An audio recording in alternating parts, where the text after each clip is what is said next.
Sekarang tuan-tuan ada yang mengatakan kita belajar sifat 20 ini ajaran daripada ilmu falsafah. Jadi jawapannya macam mana Ustaz? Jawapannya begini. Ilmu sifat 20 ini disusun, dah banyak kali kita sebut oleh Imam Abul Hasan Al-Ash'ari dan Imam Abu Mansur Al-Maturidi, iaitu dua orang imam ini menyusun dalil nakli Quran hadis dan juga dalil akli, dalil akal bagi sifat 20 ini. Imam Abu Hasan Al-Ash'ari ni 13 sifat, tak sampai 20. Imam Maturidi yang kata 20. Itu pun perbezaan dari segi sifat ma'ani dan ma'nawiyah saja. Dari segi isi kandungan sama, kedua-dua imam sepakat. Jadi kita ambil yang banyak, meraihkan yang banyak. Jadi dua orang imam ini dia bukan buat akidah baru, tidak. Akidah itu adalah akidah yang sama seperti mana yang dibawa oleh Rasulullah SAW. Malah nabi-nabi terdahulu lagi, akidah yang sama. Cuma pada masa dua orang imam ini, mereka menyusun dalil nakli. Nakli itu Quran dan hadis, dan juga dalil akli, dalil akal. Kenapa disusun dalil akal? Zaman Rasulullah memang tak ada di ajarkan hukum akal begini-begini. Zaman Rasulullah cuma ayat Al-Quran dan kata-kata Rasulullah sendiri disebut hadis lah. Itu pun tak secara susunan. Rasulullah ajarkan pada sahabat radhiyallahu anhum ajma'in secara tak langsung.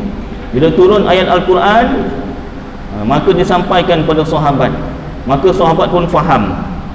Ini ayat Al-Quran ni turun, dalam ayat Al-Quran ni ada ilmu tauhid, ada ilmu fikihnya, ada ilmu tasawufnya, dan ada ilmu yang lainnya. Sahabat boleh pecahkan sendiri. Dan kata-kata Rasulullah itu sendiri, hadis Rasulullah itu sendiri, sahabat faham. Bila Rasulullah sebut begini, maka pecahlah hukum untuk ilmu tauhid, fikih, tasawuf dan sebagainya. Belajarnya secara tak langsung.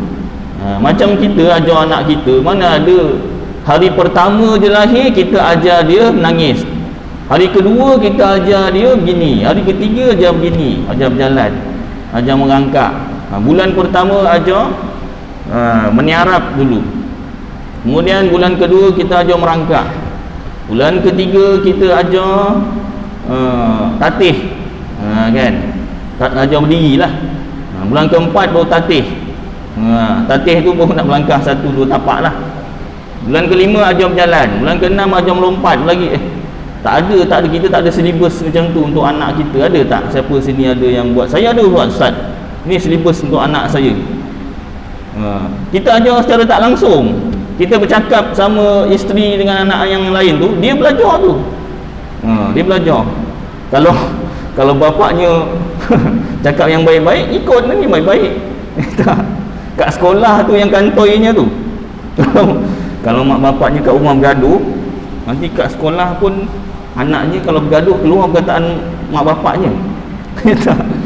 Ada pengalaman ustaz sekolah agama ngajar, gaduh dengan kawan dia budak ni, gaduh, hui, ludah ke tepi.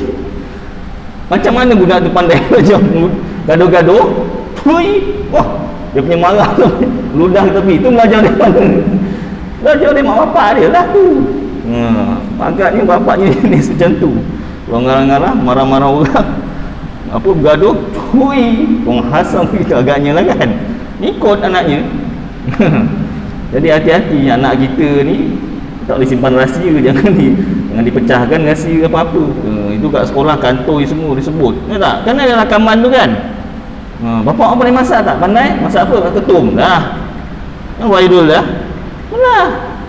Jadi kalau nak tanya masak apa? Masak sayur.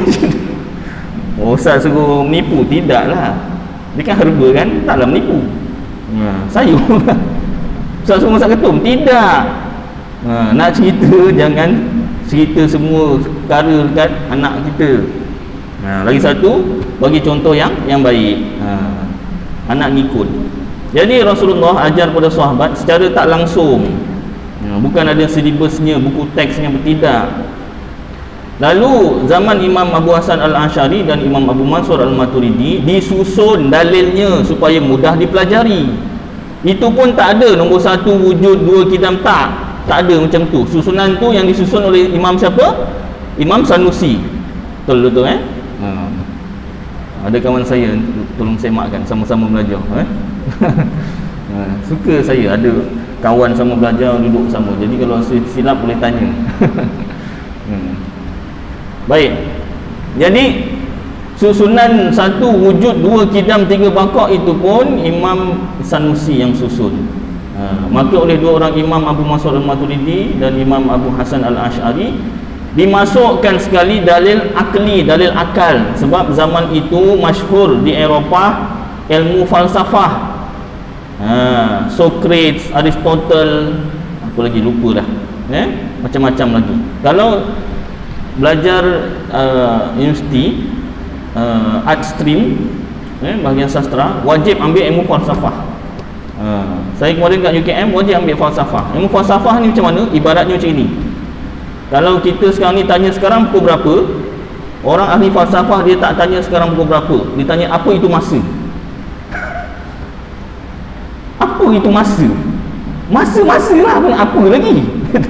Tak, masa tu apa? Itu falsafah. Yang pening kepala ambil ilmu falsafah, itu wajib universiti. Kalau ambil apa art stream lah, sastra kan. Jadi zaman Aristotle, Socrates ni semua, masa mereka hidup ni pun masyarakat masa pun tak terima sangat. Dia dah mati tu baru diterima ilmu tu, ilmu akal, logik akal. Jadi masa ketika dua orang imam ini, ilmu tersebut menyebar ke seluruh dunia. Jadi masalahnya ilmu tersebut, logik akal, terlalu kuat penyebarannya hingga menafikan adanya wujudnya Tuhan. Maknanya tak percayakan kewujudan Tuhan dengan berdasarkan logik akal, hingga timbul teori apa nama dia, Big Bang tu kan. Maknanya bumi ni terjadi dengan sendirinya, dengan sebuah letupan yang sangat besar. Ataupun dia satu lagi teori Darwin, apa nama, manusia berasal daripada beruk. Kan, sanggup dia kata macam tu. Nak pula dia tak percaya manusia ni daripada Nabi Adam. Tak, dia kata ni daripada beruk. Habis dia bukan manusia, dia pun tak kisah dia tu daripada beruk. Kan, jadi dek kerana ilmu falsafah ini menolak kewujudan Tuhan, maka dua orang imam ini menyusun ilmu akal, ilmu logik akal ni, untuk mematahkan hujah orang yang tak percayakan Tuhan dengan ilmu akal. Ahli falsafah dia tak percaya Tuhan, dia gunakan ilmu logik akal untuk menafikan wujudnya Tuhan. Dua orang imam ini menggunakan ilmu akal ni tadi, logik akal, untuk mengisbatkan, menetapkan, membuktikan adanya Tuhan. Ilmu tu sama tapi tujuannya berlainan. Ahli falsafah tujuan dia menyebarkan ilmu logik akal ini supaya nak membuktikan Tuhan tu tak wujud. Manakala dua orang imam ini menggunakan ilmu logik akal ni, ilmu falsafah, untuk menetapkan, membuktikan, menghujahkan bahawasanya Allah tu wujud, Tuhan tu wujud. Dan Tuhan tu mesti Allah, mesti satu, mesti tak ada permulaan, tak ada akhir, mesti kekal, mesti tak sama dengan makhluk, mesti berdiri dengan sendiri, maknanya tak ada penolong, mesti esa, tunggal, tak boleh dua atau tiga atau lebih. Itu semua ilmu tersebut memang asalnya daripada falsafah, tetapi telah digunakan oleh dua orang imam ini untuk menghujahkan, menjadikan dalil kewujudan Tuhan. Jadi tak bolehlah dikatakan ilmu sifat 20 ni memang berasal daripada falsafah. Tak boleh. Macam mana orang falsafah yang tak percayakan Tuhan boleh mengajar tentang kewujudan Tuhan? Itulah jawapannya. Baik, sambung.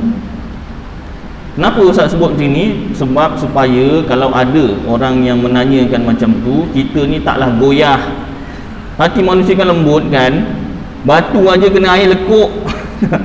Batu tu kena air tik tik tik tik tik lekuk lama-lama. Ini kan hati manusia. Musfah 20 tak betul lah. Ya ke? Betul ke Ustaz Aidil Najwa tu? Entahlah, aku pun tak, aku duduk aja, aku bukan apa, mengisi masa lapang. Jadi aku entahlah, kalau kau kata bukan, aku pun entah, ragu-ragu. Kita tak nak macam tu, kita nak belajar dengan yakin. Sebab yang namanya ilmu tu mesti yakin 100%, tak boleh syak, zon, waham. Syak ni 50-50, zon ni 70-30, waham 70-30 juga. Tak mau 100% yakin. Baik, sambung. Yang ke-10, hayat artinya hidup.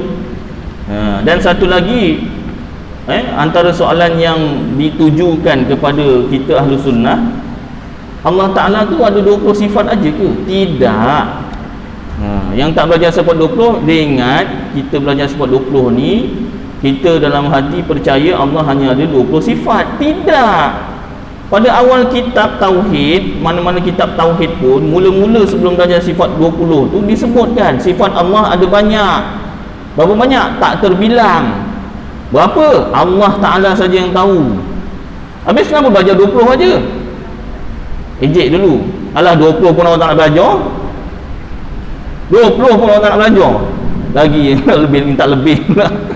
Ejek dulu sebelum ni kan. Belajar 20 sahaja, sebab itu yang ada dalam Quran dan hadis. Yang lain Allah Ta'ala tak tunjukkan, macam mana kita nak tahu? Malah 99 nama Allah itu juga sifat-sifat Allah. Termasuk dalam sifat 20 itu juga. Itu tu kalau suruh belajar sifat nama-nama Allah tu lagilah. 20 aja tak nak belajar, nak belajar 3 aja.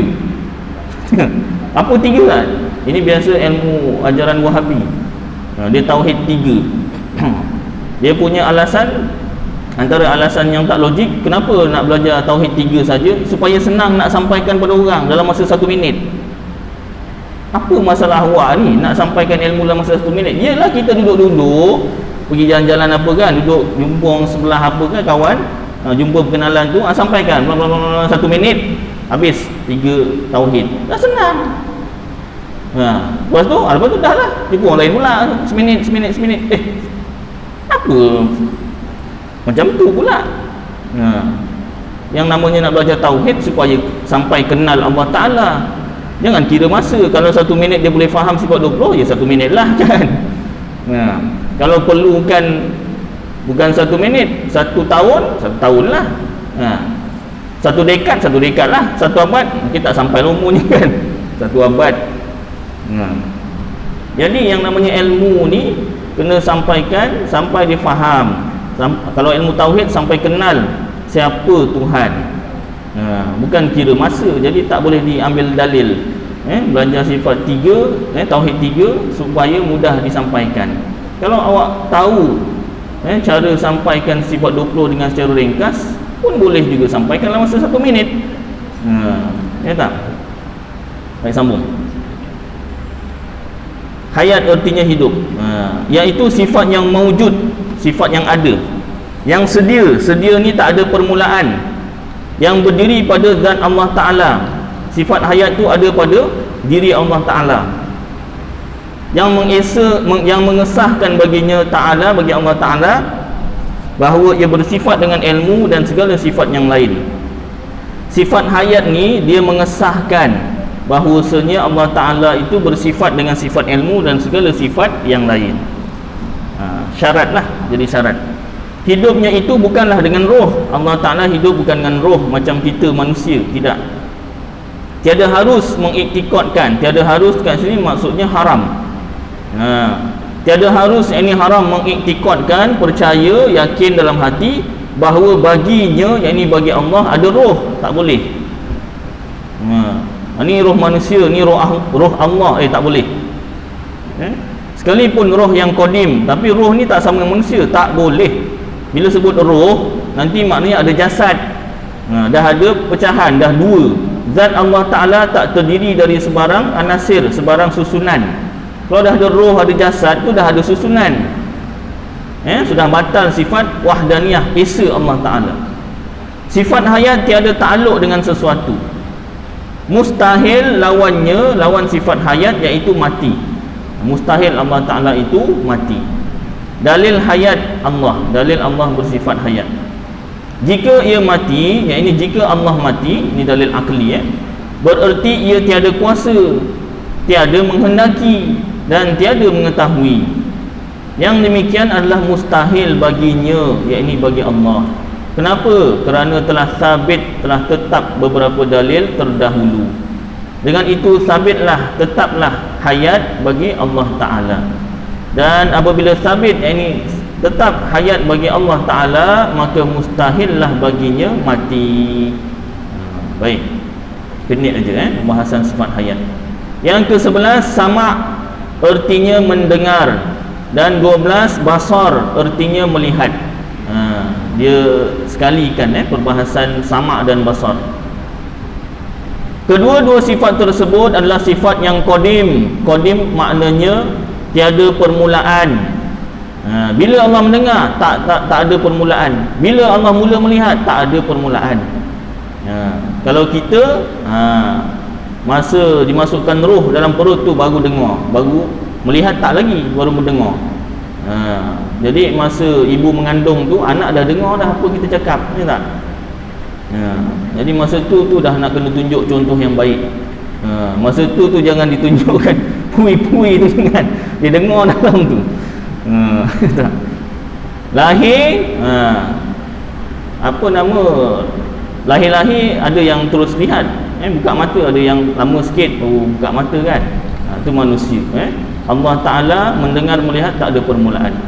Yang berdiri kedua-duanya pada zat Allah, sifat sama dan basar, dia tu sifat bukan zat, jadi dia perlukan zat, iaitu zat Allah yang terbuka, iaitu ternyata bagi keduanya pada setiap maujud yang terdiri daripada segala zat, warna, suara dan lain-lain. Merangkumi, maknanya merangkumi bagi segala yang maujud, setiap yang ada. Allah mendengar dan Allah melihat segala yang maujud, segala yang ada. Baik, nota kaki dia situ 23, katanya yang terbuka, yang ini ternyata bagi keduanya. Artinya dengan sifat mendengar dan melihat itu ternyata, yang ini terbuka pada setiap yang ada, sama ada ia itu zat atau lainnya, seperti warna, suara dan segala sifat Allah yang maujud. Maknanya sifat sama ini Allah mendengar, sifat sama dan basar, Allah mendengar dan Allah melihat segala yang maujud. Apa dia yang maujud? Iaitu wajib akal dan harus akal. Allah Ta'ala mendengar dan melihat dirinya sendiri dan segala sifat-sifatnya. Allah Ta'ala mendengar dan melihat segala makhluk-makhluknya yang maujud, yang telah dijadikan.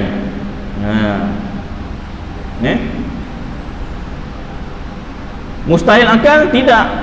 Mustahil akal Allah Ta'ala tak mendengar atau melihat yang mustahil akal, iaitu sekutu, kawan bagi Allah Ta'ala. Itu mustahil akal. Baik. Dan ta'aluk kedua-duanya adalah ta'aluk terbuka, yang ini ta'aluk inkisyaf, seperti ta'aluk ilmu, memberikan maklumat lah. Dan wajib bagi kita mengiktikadkan, percaya, yakin dalam hati bahawa inkisyaf, yang ini terbuka, pemberian maklumat oleh sifat sama dan basar kepada Allah Ta'ala itu, yang terhasil daripada mendengar itu lain daripada inkisyaf yang terhasil daripada melihat, dan inkisyaf yang terhasil dari kedua-duanya lain daripada inkisyaf yang terhasil dari ilmu. Pemberian maklumat oleh sifat sama lain, tak sama dengan basar, dan tak sama dengan sifat ilmu. Sesungguhnya bagi setiap inkisyaf yang tiga itu ada hakikat tersendiri yang pengetahuannya diserah kepada Allah Ta'ala, hanya Allah yang tahu. Baik, tiga ta'aluk bagi mendengar dan melihat. Pertama, ta'alluq meluluskan ketika sedia kala. Bahasa Arabnya ta'alluq tanjiziyun qadimun, iaitu kedua-duanya ta'alluq dengan zat Allah Ta'ala dan sifatnya. Tunai Allah Ta'ala mendengar dan melihat sejak azali, sejak tak ada mula. Apa yang Allah mendengar dan melihat? Iaitu zat Allah Ta'ala dan sifat-sifatnya, diri Allah dan sifat-sifatnya. Yang kedua, ta'alluq patut ataupun boleh ketika sedia kala. Bahasa Arabnya ta'alluq suluhiyun qadimun, iaitu kedua-duanya ta'alluq dengan kita sebelum kita ada. Allah Ta'ala mendengar dan melihat makhluknya sebelum dijadikan. Makhluk belum dijadikan, Allah mendengar dan melihat. Boleh ke benda belum ada kita tengok? Kita memang tak boleh. Anak kita belum keluar dari perut, tak nampak. Nak nampak pun pakai apa nama? Ultrasound aja. Ya tak? Itu pun tak tahu jantinanya. Kadang doktor kata, ni lelaki ni. Pasal apa? Ada apa nama? Panjang tu kan, macam pensel tu. Dekat dia punya celah kelengkang tu. Sekali keluar perempuan. Doktor kata lelaki. Kita tengok ultrasound, jari dia lah kat situ. Nah, ingat lelaki, perempuan. Ada kes macam tu kan? Selagi belum keluar tak tahu. Tengok bolehlah gitu kan, tentukan. Boleh punya macam tu Pandai pula dia menipu doktor. Baby dah pandai mengelirukan doktor. Mudah-mudahan dah besar jangan mengelirukan orang lah. Alhamdulillah min dzalik. Baik. Jadi apa nama ni, anak kita dah lahir keluar tu baru nampak. Kalau tak tahu, tak nampak. Allah Ta'ala, makhluk belum ada, Allah mendengar dan melihat makhluk yang belum ada tu.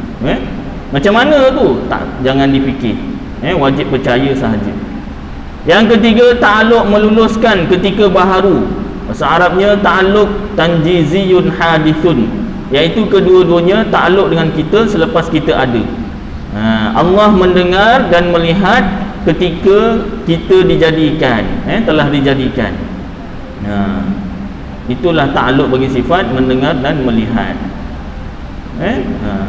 Mustahil lawan mendengar iaitu tuli. Tuli itu pekak lah. Dan lawan melihat iaitu buta.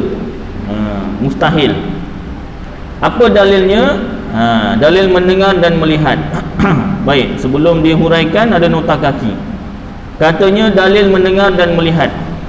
Anda hendaklah sedar bahawa asas pegangan untuk menetapkan tiga sifat yang berikut, iaitu mendengar, melihat dan berkata-kata, adalah dalil nakli, dalil akal, bukan dalil akli.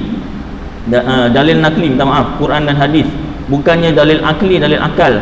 Kerana kelemahannya, dalil akal tak dapat nak beri huraian atau hujah. Kerana tidak semestinya keadaan sesetengah perkara yang kurang di depan mata akan kekurangan bila bukan di depan mata. Dan juga mengadakan alam ini tidak terhenti kepada sifat-sifat ini sahaja. Dan juga sifat ilmu itu meliputi segala hakikat bagi sifat-sifat wajib, mustahil dan harus, sebagaimana keadaannya yang sebenar secara tafsili, secara perinci pada setiap cabangnya.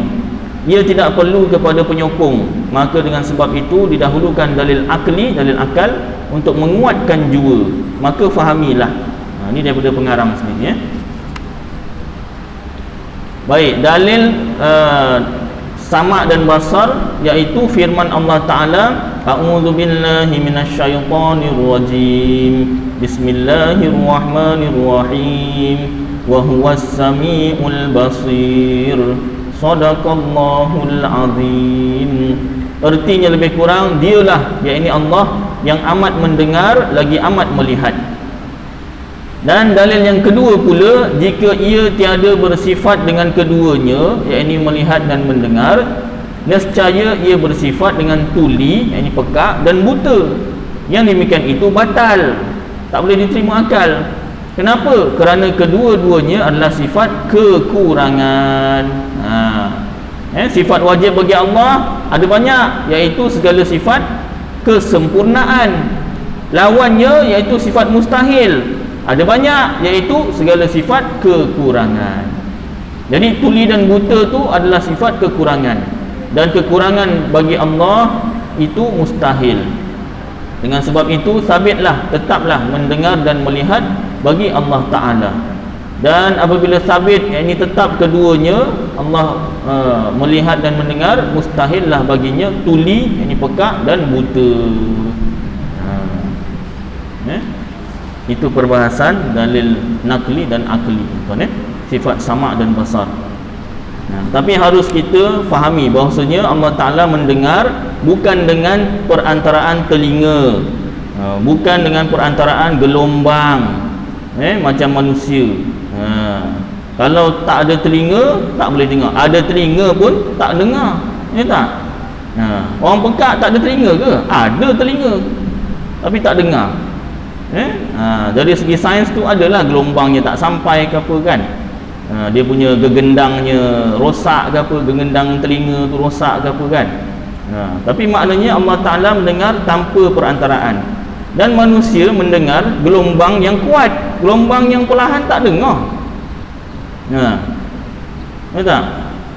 Itu sebab kalau memandu, antara horn dengan lampu mana lagi berkesan? Horn dengan lampu. Kalau dekat horn lah kan, dia terpanjat kan. Traffic light dah hijau, 10 saat tak jalan-jalan, tak payah 10 saat, 3 saat aja. 3 saat aja dah kena horn dah. Kan? Kadang marah. Kita horn tu bukan marah dia, mungkin dia tengah tengok handset ke apa kan. Kita nak ingatkan dia, takkan nak turun. Assalamualaikum bang, dah hijau bang. Macam tu pula. Horn aje lah kan. Dah bunyi horn macam tu nak buat macam mana? Janganlah marah. Kita ingatkan dia marah pula gitu kan. Macam mana cara dia marah? Dia jalan pelan-pelan sampai dah kuning, dah merah baru dia pecut. Sabar je lah. Kita bukan marah dia. Itu kira okey. Kadang kereta yang pertama tengok handset, kereta kedua pun tengok handset, yang ketiga pun tengok handset. Sabar je lah. Kita kereta yang keempat, hijau lah ni, enjin mati ke apa, tengah tiga-tiga enjin mati. Tengok macam kereta auto je semua, tak ada manual, mati apa pula kan. Horn lah, tin, marah, tiga-tiga marah. Itu lagi payah betul. Jadi apa nama ni, mendengar suara dengan cahaya tu, cahaya lagi berkesan kalau jauh. Kalau di tempat jauh, horn tak dengar sangat. Tak payahkan jauh, hujan lebat aja horn tak dengar. Kemarin ada tetamu datang rumah saya, apa nama ni, dia horn lah, nak balik tu horn lah kan, tak dengar. Dia cakap, kenapa saya horn tak balas? Saya dalam kereta juga, dia dalam kereta juga. Horn ke tak dengar hujan lebat. Jadi kalau jauh ataupun apa hujan lebat tu, cahaya lebih utama lah, lebih kita apa perasan daripada horn. Baik, jadi mendengar Allah Ta'ala tanpa sebarang gelombang, tak perlukan telinga, tak perlukan perantaraan. Melihatnya Allah Ta'ala pun tak perlukan perantaraan mata, dan tak perlukan perantaraan cahaya. Kalau kita kena ada cahaya, mata ada, blackout, tutup kitab, tangguh kuliah, ya tak? Jadi Allah Ta'ala mendengar dan melihat tak sama dengan makhluk. Baik, cukuplah kadar ni tuan-tuan. Akan datang kita masuk ilmu sifat kalam, panjang pembahasannya. Mudah-mudahan apa yang kita baca bersama jadi manfaat bagi saya dan tuan-tuan, buat kita amalkan dan sampaikan insya-Allah. Aqul qouli hadza wa astaghfirullahal azim li wa lakum wa lisairil muslimina wal muslimat wal mu'minina wal mu'minat fastaghfiruh wa ya fawzal mustaghfirin wa ya najatat taibin. Sallallahu tabaraka wa ta'ala ala khairi khalqih sayyidina maulana Muhammad wa ala alihi wa sahbihi wa baraka wasallam. Subhana rabbika rabbil izzati amma yasifun, salamun ala al mursalin walhamdulillahi rabbil alamin. Qabbalallahu minkum.